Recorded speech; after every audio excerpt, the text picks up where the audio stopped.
This is from Justin to Kane, a podcast where Mike Robertson and Bob LaRue watch one critically acclaimed film and one terrible film and talk about how they are the same.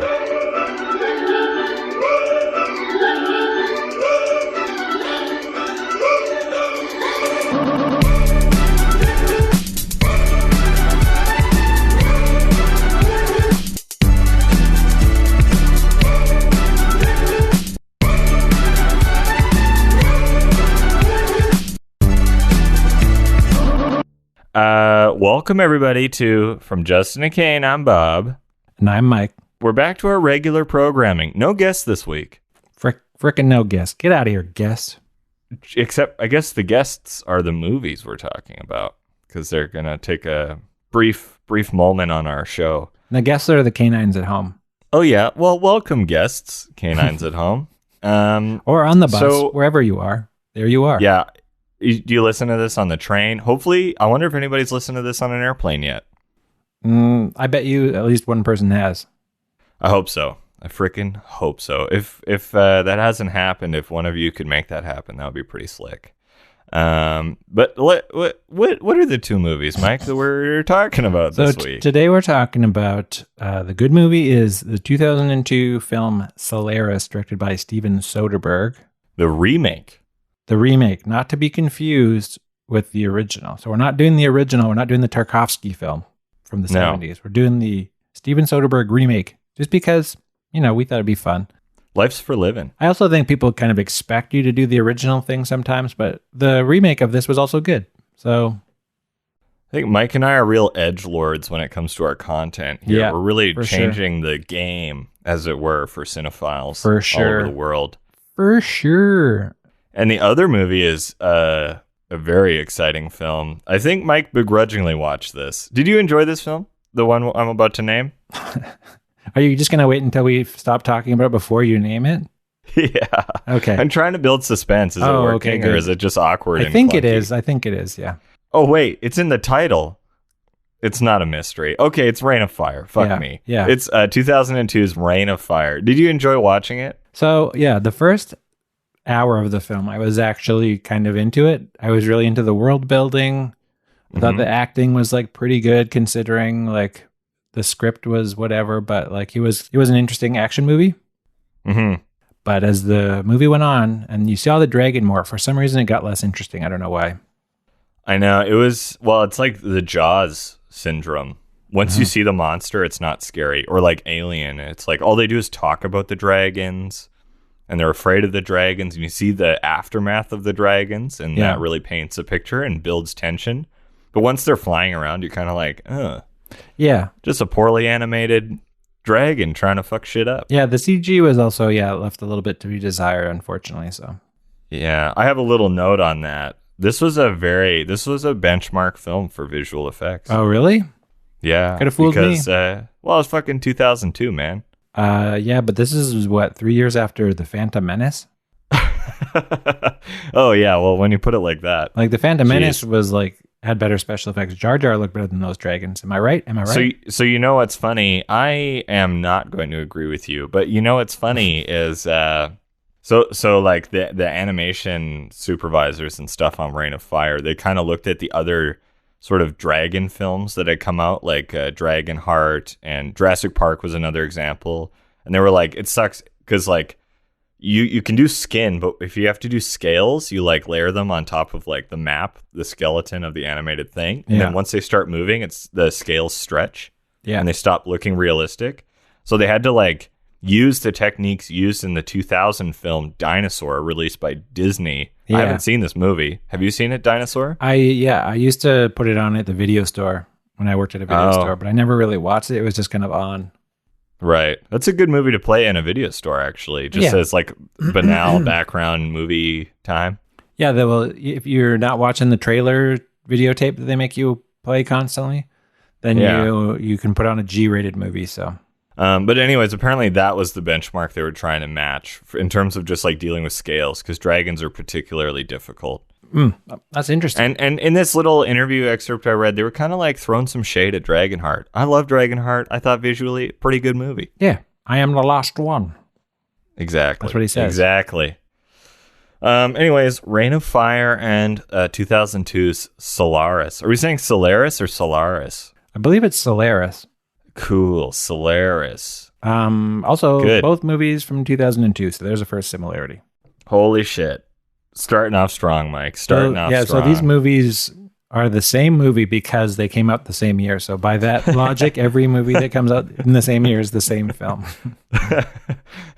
We've really uncovered some groundbreaking shit right here, I think. Yeah, definitely we did.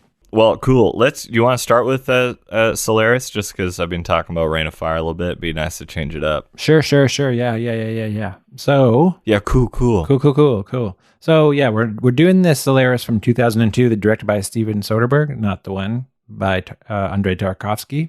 So, but this movie is a remake of the book / movie Solaris. That I've read the book. 70s. Have you, Mike? I have not, but after seeing this movie and having watched the original Solaris actually kind of recently, I was thinking maybe it'd be good to read the book too. Let me look on my bookshelf behind me. I might have it and I can give it to you. It's a really good read. Okay, yeah. Is it short? It's super short. Yeah, it's like 112 pages. Sounds good to me. Which is nutso because the Tarkovsky film is like 6 hours. Yeah, well, I mean, half of that is just the guy at his house watching like a videotape of the guy saying, "You got to come to Solaris. Things are crazy up here." The first half is rough. Yeah. For sure. It's better when they get to space. Anyways, okay, so 2002 Solaris. Yeah, so this was written and directed by Steven Soderbergh, and it was produced by James Cameron.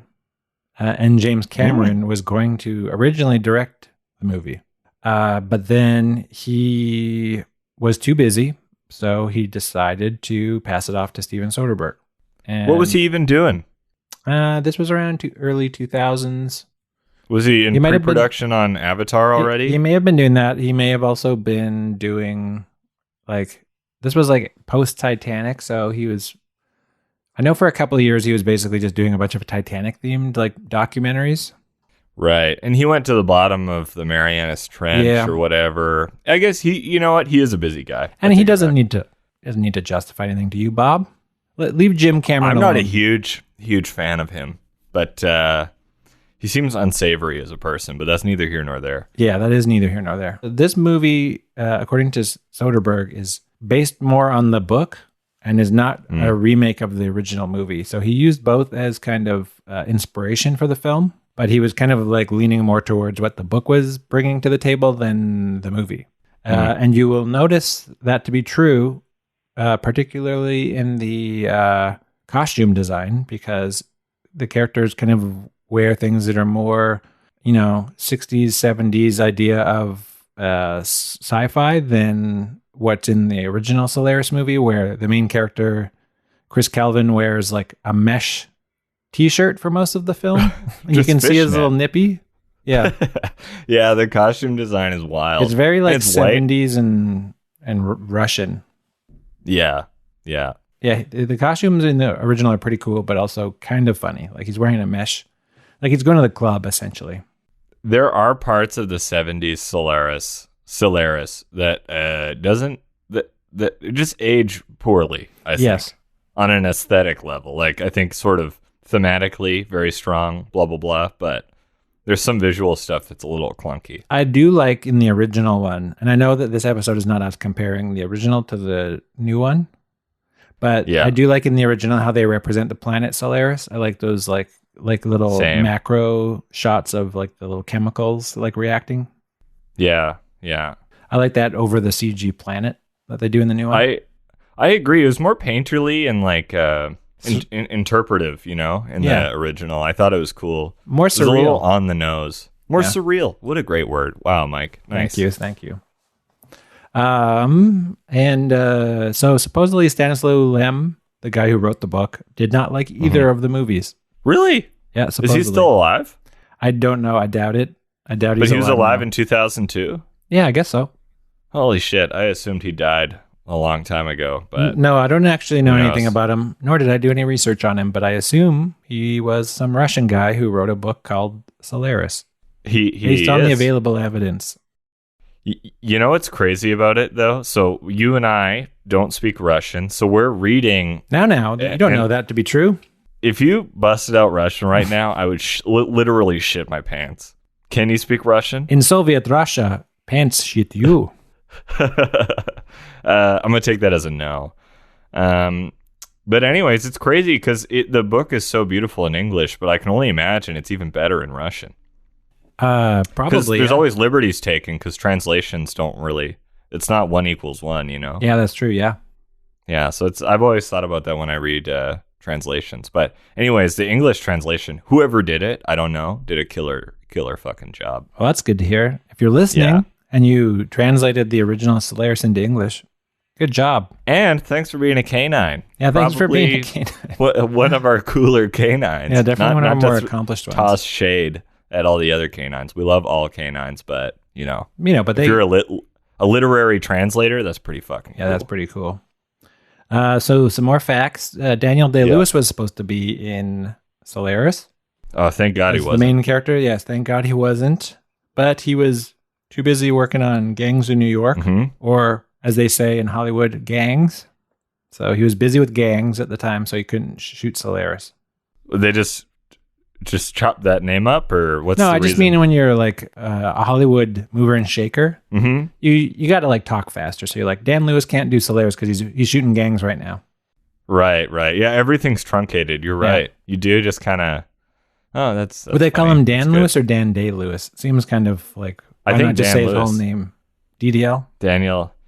Don't they just call him DDL? Yeah, I don't know. Yeah, I think they'd call him Dan Lewis. Dan Lewis. Even though his name is Daniel Day-Lewis. Daniel like, that's his full name. It's not like Day is his middle name. It's like his part of his last name, I think. Because his dad. Well, there's some hyphens. His dad's and like a shit. poet, his famous poet. Really? Yeah. What, are we? We're talking slam poetry, right? Scatting and stuff. Yeah. All that good stuff. Yeah. He wrote the Little Dog's Day, so he did the. He never has the town seen such a hullabaloo. Cecil Day-Lewis. Cecil Was an I love the name Anglo-Irish Cecil. poet and poet laureate. Cool. And he also wrote mystery stories under the name Nicholas Blake. So yeah, I think I read Cecil Day-Lewis poems, I think maybe in one of my college classes. That sounds on brand for college. Yeah, I think we read something in comparative literature. Cool. If I'm not mistaken. Anyway, so there's a little fun fact for you. His dad's a famous poet. So if you thought Daniel Day-Lewis pulled themselves up by his bootstraps, I don't know. Maybe he did. I don't know how much money poets make. I assume not a lot. I think Dan Lewis would have ruined Solaris. He would have, Jesus Christ. I don't know why I'm saying Solaris. You could do a supercut of me saying the name differently every time I say it's Solaris. Well, I challenge you to say the name differently literally every time. So you can't say Solaris or Solaris anymore. You have to say okay. Solaris. I think Daniel Day-Lewis would have ruined Solaris. Yeah, I agree. He probably would have. He would have been too heavy, you know? Yeah, he would have been too heavy for it.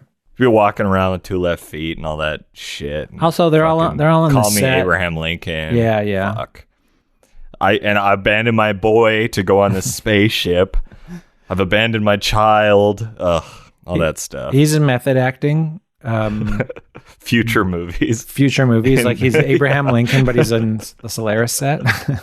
Yeah. He wow, that'd be nuts if you knew every role you were ever gonna play. So he's like, he knows what's coming up, and he's like, oh yeah, I'll be Daniel Woodcock or whatever in Phantom Thread in 2017. Well, also I'm on the set in 2001 filming Solaris. Yeah, very good. I thought this bit would run its course already, but it's still good. So no, it's just like Sonic. It never dies. You know what I mean? Well, the phrase "I've abandoned my boy" you could apply to this, but I've abandoned my wife because he leaves his wife to kill herself, and then he also like literally shoots her into space. Yeah, that's spoiler right. alert. Yeah, whoa, come on. People listen to this and they don't watch the movies. Come on. I think, well, should we be doing spoiler alerts? Because odds are, if you're listening to this, you probably haven't watched the films, and odds are you are not going to watch the films. So we should actually talk at length, in detail, plot points. Yeah, we're spoiling this for you, but you know what you're getting into. We know that you're not watching 2 movies a week for this podcast. Exactly. Yeah. Exactly. We're spoiling it for them. Yeah, we're spoiling it for them. And you, God damn it, canines, you should thank us. Yeah, by emailing us and DMing us. And say thank you, Papa Canines, for Alpha Canines. Yeah, thank you, Alpha Canines, for spoiling the movies for us. You're the alpha and I'm the beta, obviously, because I don't know enough about Phantom Menace. Yeah, we got some good responses on Twitter, actually, about the Lando Calrissian. Oh, really? Yeah, somebody sent in Jabba the Cuck. Jabba the Cuck. That's great. That's fucking funny. Oh, nice. This is the mailbag corner right now. We're doing a mailbag. Jesus Christ. Finally, we have a mailbag corner. It took a year, but we got a mailbag corner. Hey, you know what? All good things are worth waiting for. Yeah, it's true, yeah. Jabba the Cuck is fucking funny. Yeah, that's good. Should print that on a t-shirt and give it to myself. Okay, yeah, sure. Maybe we'll sell it as merch in our merch store. And it's like Jabba's body, but then my face just poorly superimposed over it. Yeah, and you're watching, I don't know, somebody having sex with your wife, I guess, is what Jar Jar making love. Is. Yeah. No, it'd be Jar Jar Binks making love to this podcast. Yeah, yeah. And as he does pretty much every episode. Yeah. Jar Jar makes love for sure. I think we're off topic. Tender lover. Yes, we are. We're talking about Reign of Fire and Solaris. Yes, that's right. So some more facts about Solaris. George Clooney was brought into the project because of, is it nepotism when you're just friends with somebody? Or is it family only nepotism? No, you have to have like a family connection. It's just networking if you're buddies. It's not like they went to high school together, right? No, but Steven Soderbergh and George Clooney are producing partners, so... Well, they did all the Oceans movies and stuff. Yeah. So they have he had kind of like a first look deal where anytime Soderbergh had a script, Clooney had to see it first. Mm. Which I wonder if there was ever times where Soderbergh was like, man, I hope Clooney doesn't want to be in this. It'd be funny if, yes. I wonder if there were projects that Steven Soderbergh's like just praying that George Clooney's like, oh, sorry, I'm busy making Monuments Men 3. Yeah, exactly.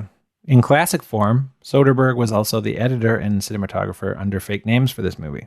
What? He's done it a couple of times. So he'll shoot it and edit it, but then he'll attribute it to other people. And I can't remember his editor's name is, but I think he goes under a woman when he edits.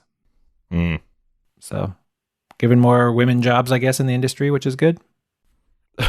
They peel back the curtain. It's just a lanky white dude fucking editing a movie. Yeah. Yeah, that's pretty funny. So this movie was supposed to be rated R because of all of the butt shots.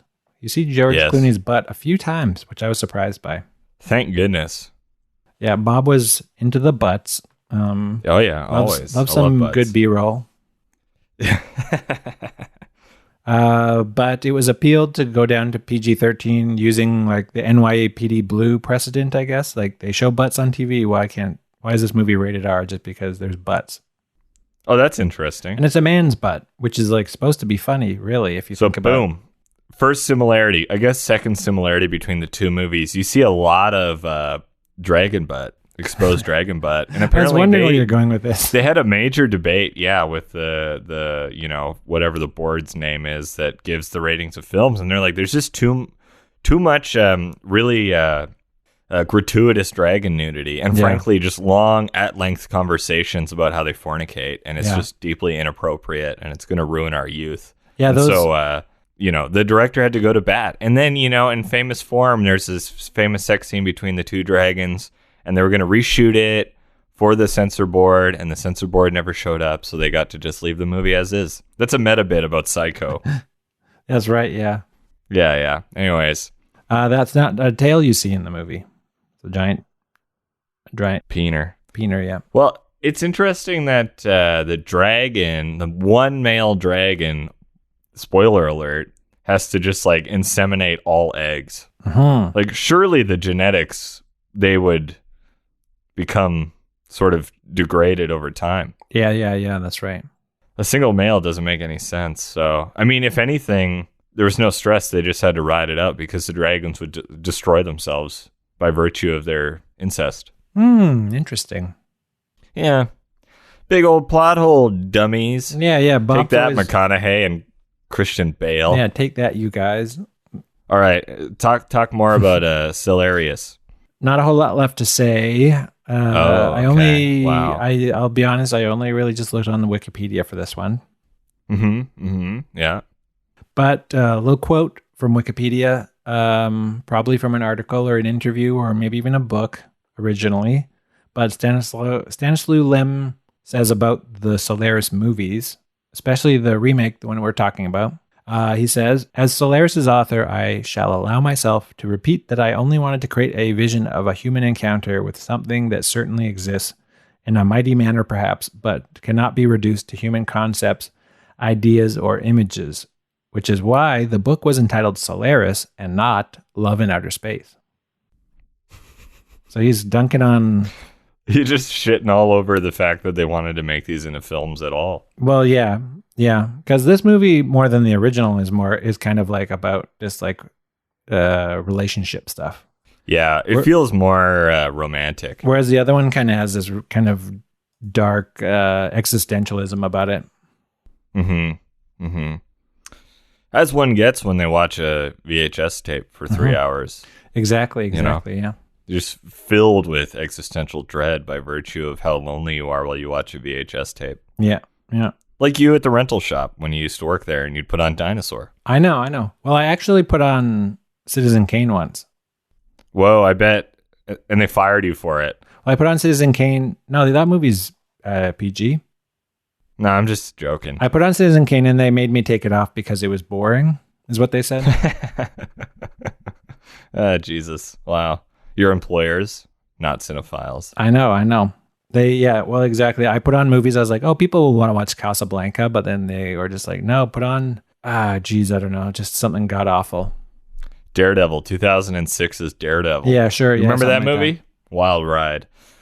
You should have worked at this great rental shop called Sneak Preview. They would literally just play classics. Oh, I know, but I didn't. I should have actually. You know what? I was working at the video store here in Edmonton, and yeah, I feel like you were the exact demographic of employee, and we could have met many years earlier. But I worked at that video store because it was literally like a 2-minute walk from my house. Right. That's fair. That's fair. Okay. Well, it's all in the past now, isn't it, Mike? It is, yeah. Do you have any similarities based on what I said? Well, I guess one thing I wanted to say was both films are very cold in their color palette. Yeah. Very bluey, very steely, not a lot of warmth. That's right, yeah. And I just feel like and then there's like little pockets of warmth, but like it's fire in the the rain of fire. Literally, obviously. Yeah. But even the planet, if I remember correctly, the planet's super blue, right? It's kind of bluish. Yeah, it's kind of bluish, yeah, but it is kind of like Solaris. it is kind of a fiery planet. Yeah, Solaris. Yeah. So anyways, well, maybe another similarity is like there's like a danger represented by a flamish aesthetic. Yeah. How's that for similarity? That is good. I can build on that and say characters are kind of trapped in a structure, and a nearby fiery menace is kind of that nobody understands. That is also gigantic. Is kind of like torturing them. Let me hop on that. So while trapped in this sort of large building or whatever you want to call it, whether it be a satellite spaceship thing or a castle, there's like many disagreements had within the structure on how to best conduct themselves to solve the problem. Yeah, it seems to have no solution. Yeah, that's right. Which is cool. You and I, man, after a couple of years, you really get good at this shit, huh? Fuck, just give yourself a pat on the back there, Mike. My goodness. God, you're good at this. He just slapped his nipple. Yeah. Weird. It's my back.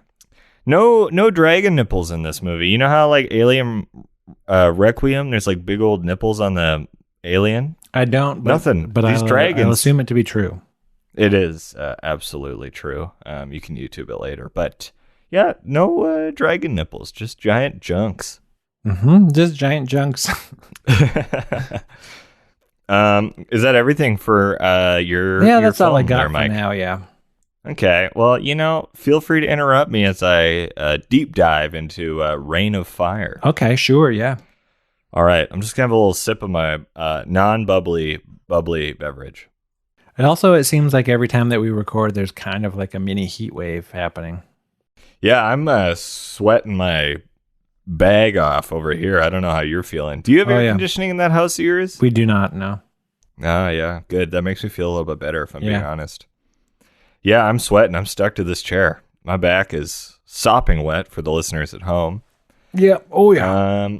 Yeah. This is more mellow than when we had Julia on, though. Oh, yeah. That was rough. Yeah, that was hell. Okay. Reign of Fire, released in 2002, July 12th to be specific. North America. Same with Solaris. It came out July 12th. Whoa. Same weekend. Similarity. No, just kidding. It came out in the fall. Man, here's another similarity. Odd casting and an odd movie. So because George Clooney's an A-lister, and then he's sort of in this artsy, smaller sci-fi film. Sure. And at this point, McConaughey was an absolute rom-com heartthrob.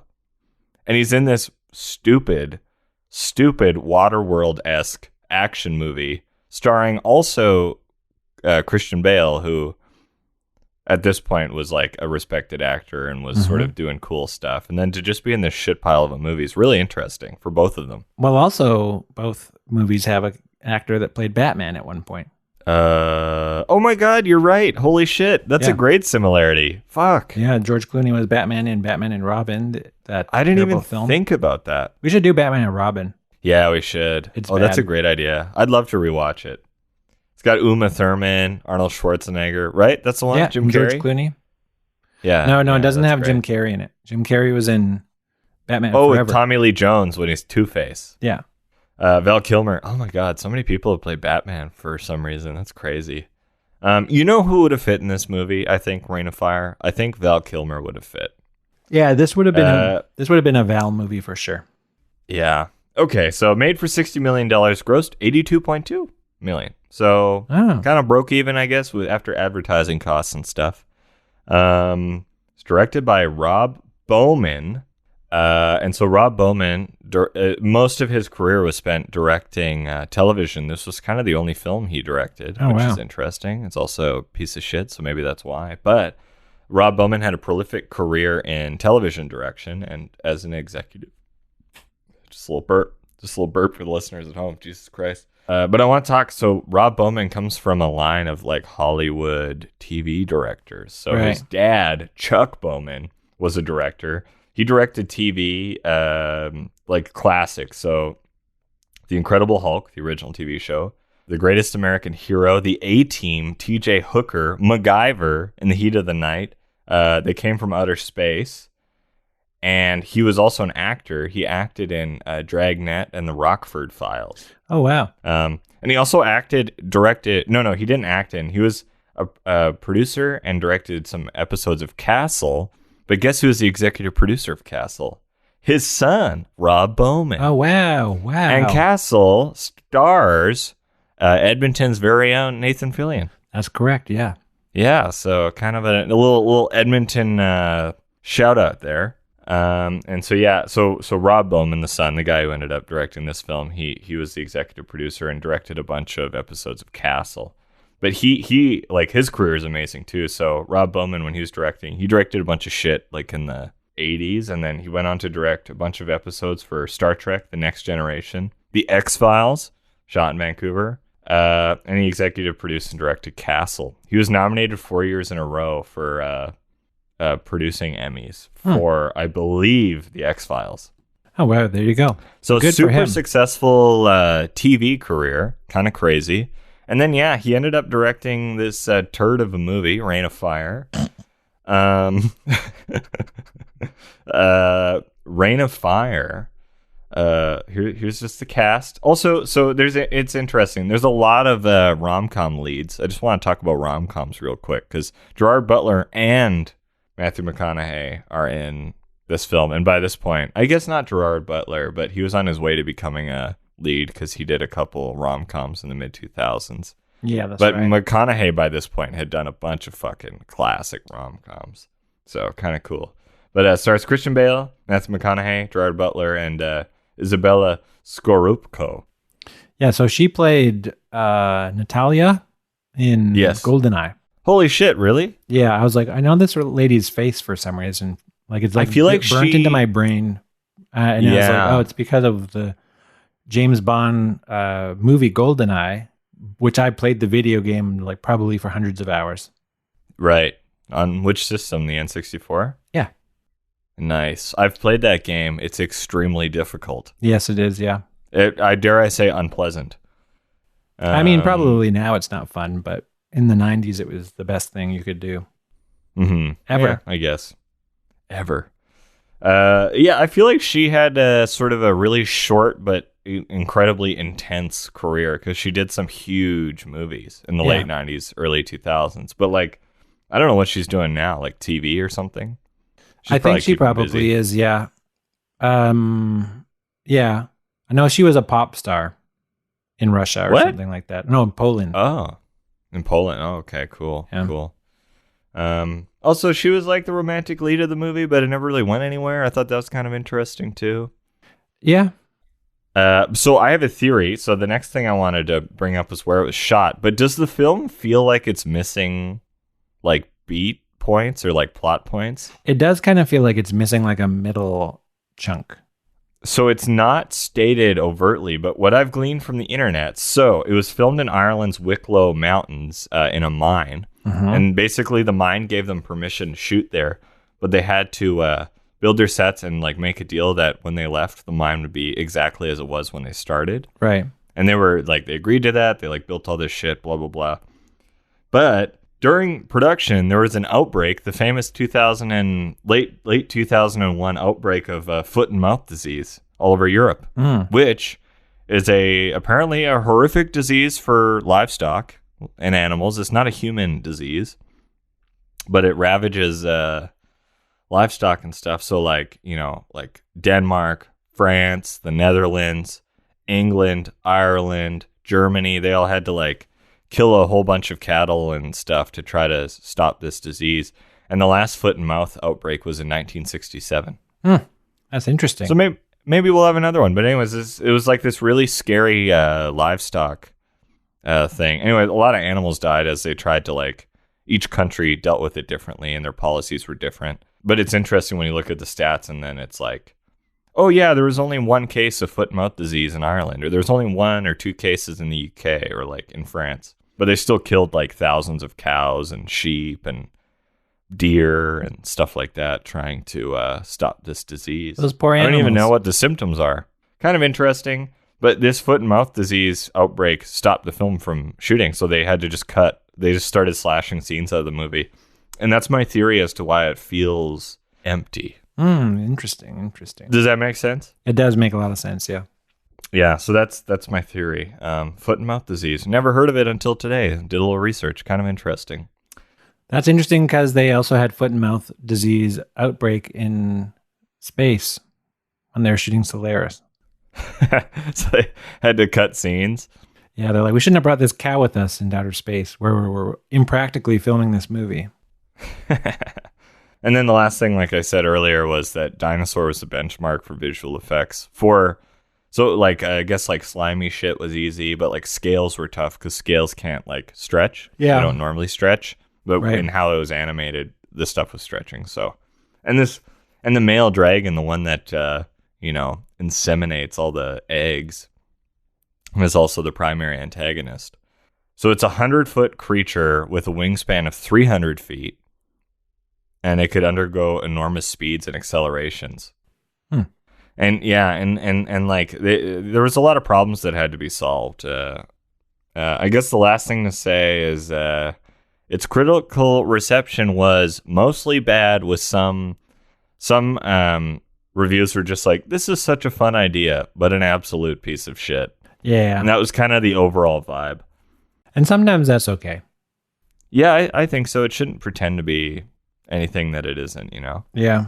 Oh, there's also a video game. Oh, really? Based on the right, movie. yeah. A PlayStation 2 game. PlayStation 2, Xbox, and GameCube. Oh, nice. Made by Kuju Entertainment. It's funny when they make video game adaptations of things that are like kind of forgettable. Yeah, because there's an interactive experience of something that you kind of forgot about. And you're like, oh, I can actually spend, dozens of hours pretending to be this person from this movie about dragons that I didn't like. Yeah. Or all of the Austin Powers Game Boy Advance games that exist. Wait, what? There's all these Game Boy Advance games or Game Boy games that are Austin Powers themed. I've never heard. I wasn't aware that there were Austin Powers games. Oh yeah, there's a couple of them, but it's just funny to just play these terrible games about the Austin Powers universe that doesn't do that universe justice. Jesus, And that's it's funny. like, and What it's a weird like pixelated, thing. and the graphics are bad, and yeah, great stuff. So the last thing I want to say is the film Reign of Fire takes place in the year 2020. Yeah, Who knew that's that right. this would be like a prolific sort of predictor of our 2020? The world's And boy, did they 2020. get it wrong. They sure got it incorrect. But we are They were being right that the year 2020 was going to be an absolute shit kicking, but Yeah, they thought it was going to be because of giant dragons breathing fire on us and destroying agriculture. But instead, it was a pandemic. yeah. A similarity. Both movies kind of take place in an alternate reality / future. Yep. Yeah. Well, if I can hop onto that, I think both of these films are the exact same genre. Yeah, sci-fi. They're sort of fantasy. like sci-fi fantasy.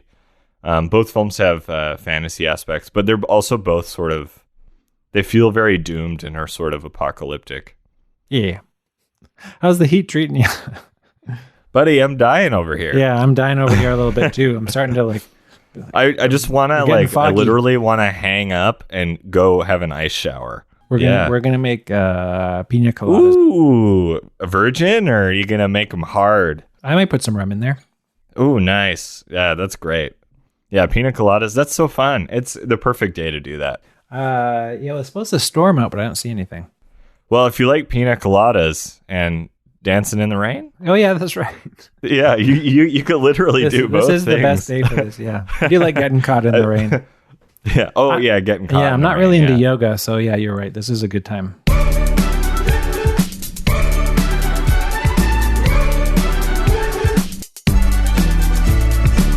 Okay, so I think this is a big one. There might be a couple similarities, but there's a lot of aviation in both of these films. Okay, and there's two kinds. So there's like the organic sort of aviation of the dragons. They're flapping their wings. They most likely have hollow bones. They're very aerodynamic and agile. Then there's also that battle helicopter. There's also the guys jumping out the whatever their name, the free angels or whatever the hell they're called, Yeah, archangels or whatever the fuck, who jump out and are like the bait. yeah. And so there's lots of just like aerial shit that goes on, and then obviously in Solaris, it like there's just space travel. There's a spaceship. They're wearing pod. space suits, space pods. Yes, I don't remember. There's no scene of a thing like taking off, right? He's just on the ship. Yeah, you don't see the actual spaceship thing. I think in the original Solaris you do, but not this one. Yeah. Anyway, so just a lot of aviation and aircraft, but also just like military aircraft, I think, because one could assume that, or you could interpret that there's sort of a military aspect to the spaceship in Solaris, and then the helicopter obviously is like a military vehicle in Reign of Fire. Good. So that's a freaking similarity. Well, I can jump on that. Jump away, Mario. Okay. Yaha! Wah! Wah! Wah! Ah! Waha! So, You really ran with that. Well, I love me my Mario. And I love me some Waluigi. So, in both movies, there is kind of like a relationship between Americans and like a former military enemy. So, in Reign of Fire, it's the Americans and the British kind of have to like make good. Mm-hmm. And in Solaris, it's Americans and the Russians, that being the people who made the first Solaris movie. Oh, that's good. That's fun. That's fun. So, I mean, Americans being like, we can make a better Solaris movie. It's like the space race all over again, but for like a existential space movie. How meta. Do you think there were super pissed off Russians when the remake came out? Probably, yeah. And like the hardcore fans were like, this is bullshit. Well, also, but Tarkovsky didn't care for Solaris. He thought it was his worst movie. Which is funny because it's probably his most like notable or most famous. But it was 7 movies. It was a situation where, I mean, Steven Soderbergh, this is a similarity actually. I'm just kind of making it up as I'm going, but Steven Soderbergh does this a little bit too, where there's like directors do a one for you, one for me situation. Yep. So Steven Soderbergh at least can get away with it because he can make movies that are kind of for him and also for the studios too, like Ocean's, 11 and whatnot. 11, 12, and 13. Yeah, like those are just watched them. They're good. Those are for the studio, but also it seems like Steven Soderbergh's enjoying making these and kind of doing it in his own way. Yeah. And they're like edgy and creative, and there's like visual stuff that they solve, and also like narratively, they take some chances that I think a conventional like action adventure film would never do. Mm-hmm. So yeah, absolutely. But I guess, and I'd also say they're both auteur filmmakers. Yeah, but I know that when Tarkovsky made Solaris, it was kind of a doing it for the studio kind of idea.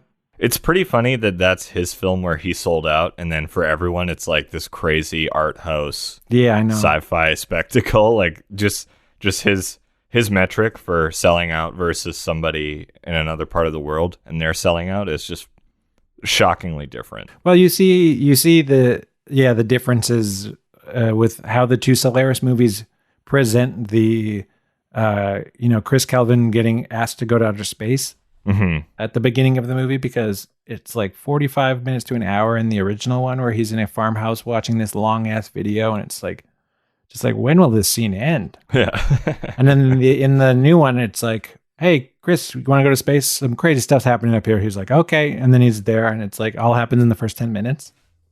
Do you think that was Tarkovsky's way to like stick it to the man? He's like, I'm going to make the sort of opening of this film unbearable.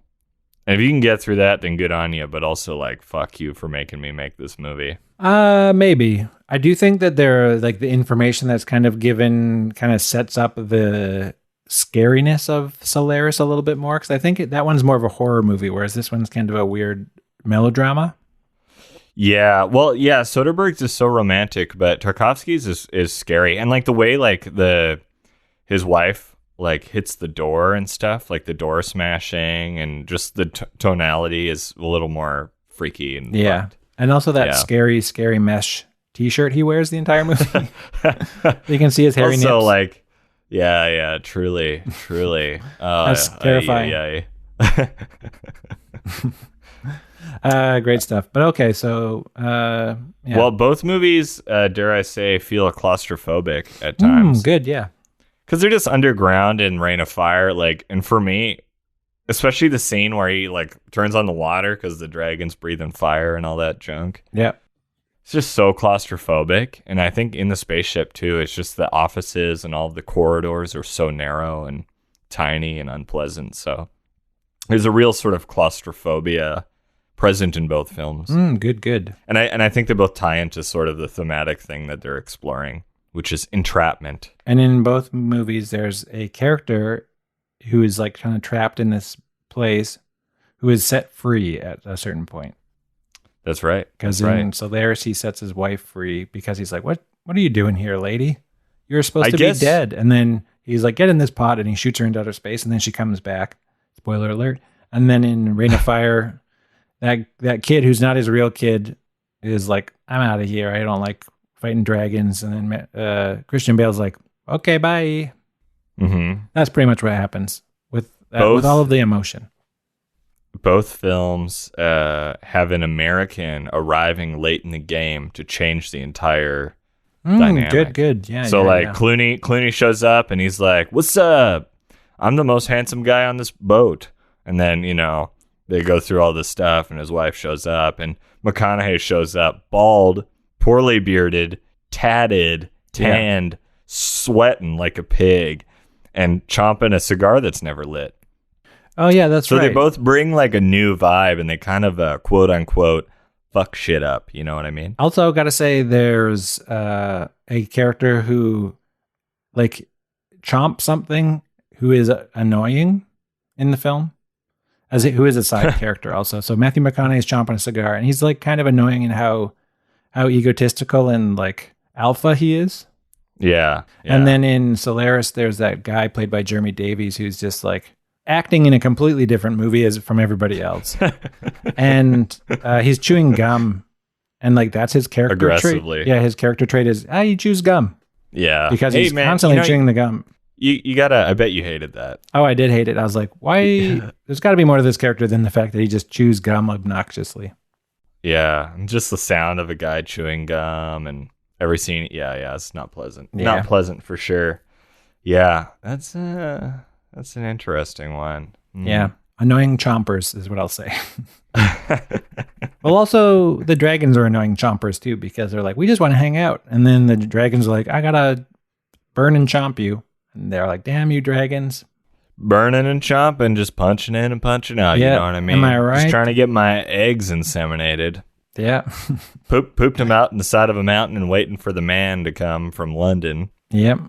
Both films have like a thing that early on you don't know, but there's like this omnipresent force that is invisible but like creates tension. So you don't see a dragon for a really long time in Reign of Fire, but it creates all this tension. And there is more akin to the novel than to the film, like an invisible force that's causing all this shit to happen in Solaris. Yeah, that's right. You didn't pronounce it differently. You said Solaris. I know. Solaris, I've run out. I've said Solaris. How do you actually say it? Solaris. Boom. I don't know. There we go. Yeah, I Solaris. forgot. Solaris. But I think, both films have like a thing you can't see that creates all this tension and drama. And then eventually, but then they're manifested in like a dragon and George Clooney's lady. Well, also they are kind of getting revenge on the humans in a way. Mm-hmm. Because in Solaris, I don't know if they do it in this movie, but they shoot military weapons, like they shoot missiles at it. They're doing tests on Solaris, so they shoot stuff at it, and then as I understand it, that's how Solaris is kind of getting back. It's just like, what are you doing attacking me? So it just starts like screwing with their mind. Yeah, kind of like the movie that's Sphere or the book Sphere by Michael Crichton. Did you ever read Sphere? No, but I've seen the film. Yeah, it's pretty much Solaris, but at the bottom of the sea. Yeah. And it's less interesting. But then, also in, what's it called? Reign of Fire, the dragons are like, I don't know, they were just kind of doing their own thing, being buried underground. Mm-hmm. And then they got, drilled into it at the beginning of the movie and released. So they were just, and then they just got attacked constantly. So they just attack back. They're the real heroes of the protagonist. Film. Yeah. Well, similar to like Jurassic Park, how you should be rooting for the dinos. Yeah. Didn't they get the shit end of the stick? The answer is yes. Yes, they freaking did. Same with Alien. You could interpret it that way too. Yeah, absolutely. Alien just wants to be a mommy. Just pooping eggs into people's throats. Stay away from me and my son. That's what the alien says. Both films have a male character haunted by their past. And then it's manifested in something very threatening. So like, good, yes. Christian Bale as a kid, he's the one who uncovers the dragon in the subway tunnel or the tube tunnel. Yeah. In London, and then he's haunted by that, and then these dragons sort of destroying the world. I feel like he feels partially responsible for. Oh yeah, he woke 100%. the dang thing up. He's partially responsible. He was the one who let the dragons out. Who let the dragons out? Who? It was Christian Bale. That's who did it. It's Christian Bale. Who would have thought? And then George Clooney, is haunted by his past too, because his lady pal shows up, but she's dead. Yeah. And then he's like, oh shit, what do I do? And then he starts killing her, and she keeps coming back. Super tense, very heavy. Yeah. And then she comes back, and she's covered in scales, and she's breathing fire, and she's like, I'm gonna lay some eggs, fucking destroy this world. Fuck you, So it just gets real heavy. Both movies have dragons. Yeah, that's true. Both films have a written word thing, which is very important to the characters. So go on. So yeah, that's very vague what I just said. So in Solaris, they have that poem that they're always reading. Right. I can't remember who the writer is. We'll say it's a slam poet. It's Cecil Day Lewis. Oh, Cecil Day Lewis. Poem. Yeah, that's right. Yeah. A slam poem by Cecil Day-Lewis. I bet if they did actually cast Daniel Day-Lewis in it, he'd be like, "Did you know my father is Cecil Day-Lewis?" And everyone's like, yeah. We know your dad's a poet. You always bring it up. He is a poet, and we know it. Anyway, so there's a poem. There's a poem in Solaris that they are always repeating. It's very important to the husband and wife. And then in all those kids are always chanting that dragon chant whenever there's a dragon. How stupid coming. Is that fucking chant? I know, too. It's really dumb. Look up in the sky, and when you go to bed, keep one eye open and look up at the sky and go downstairs deep if you see a dragon. It's just fucking stupid. It's ridiculous. Yeah. Must have sucked having to just like look after all those kids. Oh, yeah. It's and a also shit fight gig. Well, dragons. basically, it's daddy daycare with dragons. Yeah, it's kind of is. Yeah, it is daddy daycare. Yeah. It's like a single dad. Got all these like kids who are like his spiritual children and not his literal children. Yeah, and also it's like a real sausage party in both movies. Super. Yeah, there's only one real female character in both films. Yeah. Which is classic for 2002, dare I say. Yeah, I guess so, yeah. I'm going to toss some shade at the early aughts. Yeah, and those women characters also really playing like their type, you know? Like, what's her face who plays Natalia in GoldenEye, who's in this movie? Yeah, Isabella Scorupco. Yeah, she kind of just plays the wily love interest. Like, who's like kind of hard to pin down, but is also like, you're going to eventually get her in bed at some point. You know, that's what's going to happen in these movies. Mm-hmm. And then same with, what's her face? Natasha McElhone. Whatever her name is, from Solaris. She always plays the kind of like mysterious woman who kind of like looks at you with side eyes, but like flirty, like, you know, like in the Truman Show. She's the love interest in that movie. Oh, that's right. I was wondering where I saw her. Yeah, she plays the mysterious love interest in the Truman Show also. It's basically the same character as in this movie.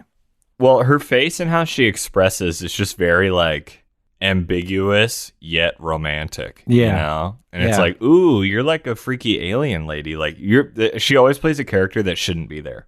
Yeah, exactly.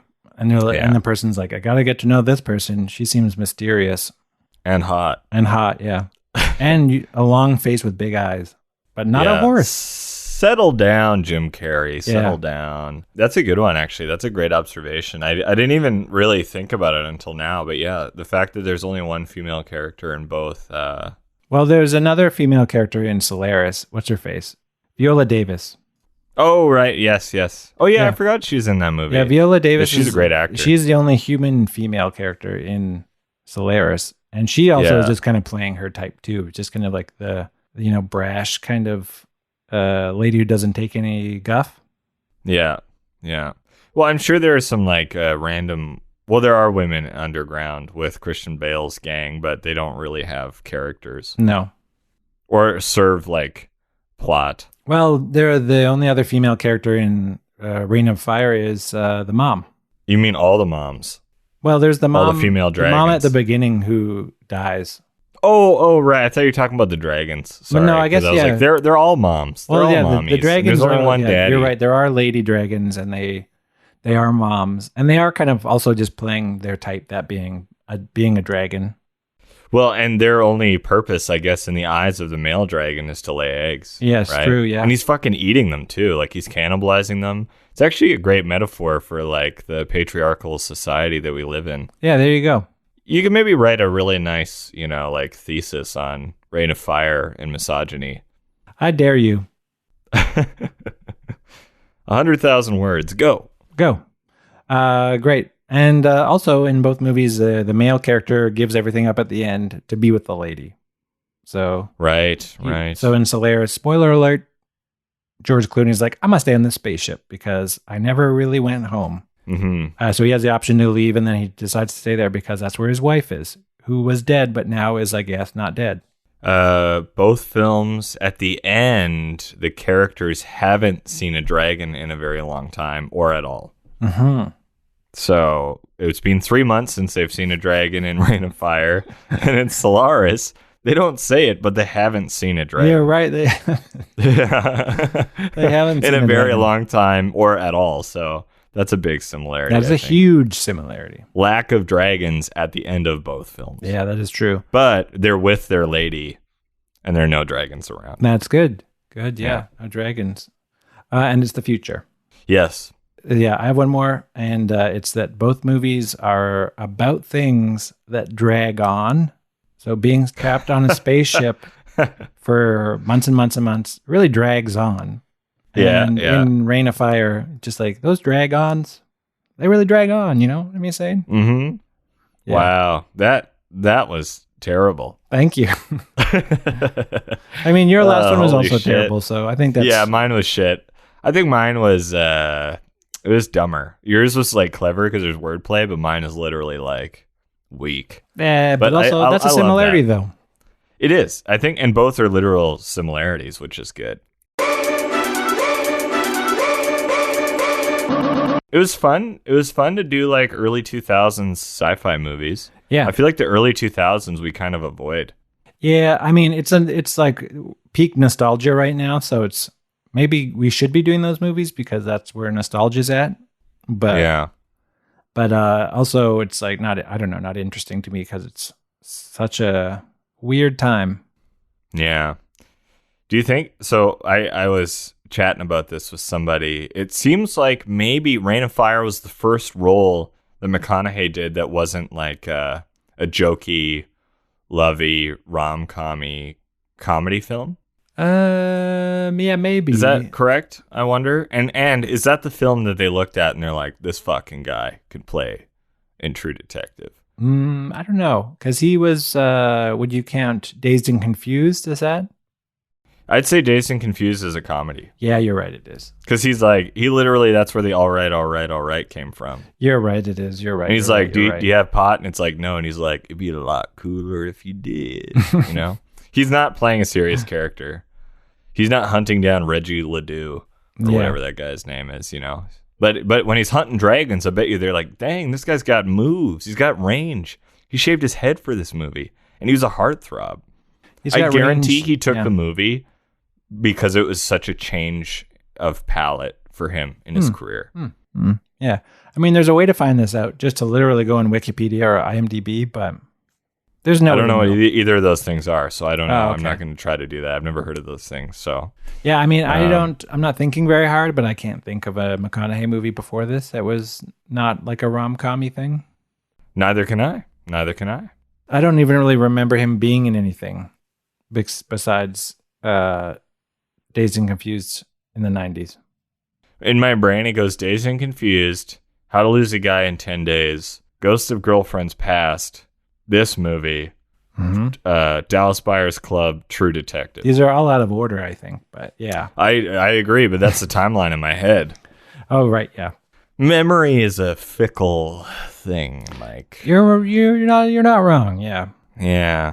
As is proven by the film Solaris, where a man misremembers his dead wife. That's right. Mm-hmm. And he tries to kill her, even though she's dead multiple times too. Yeah. And then he's like, you know what? I'll stick around. Yeah, a fool's errand killing a dead person. Hey, man, you don't have to tell me twice. Yeah. Okay.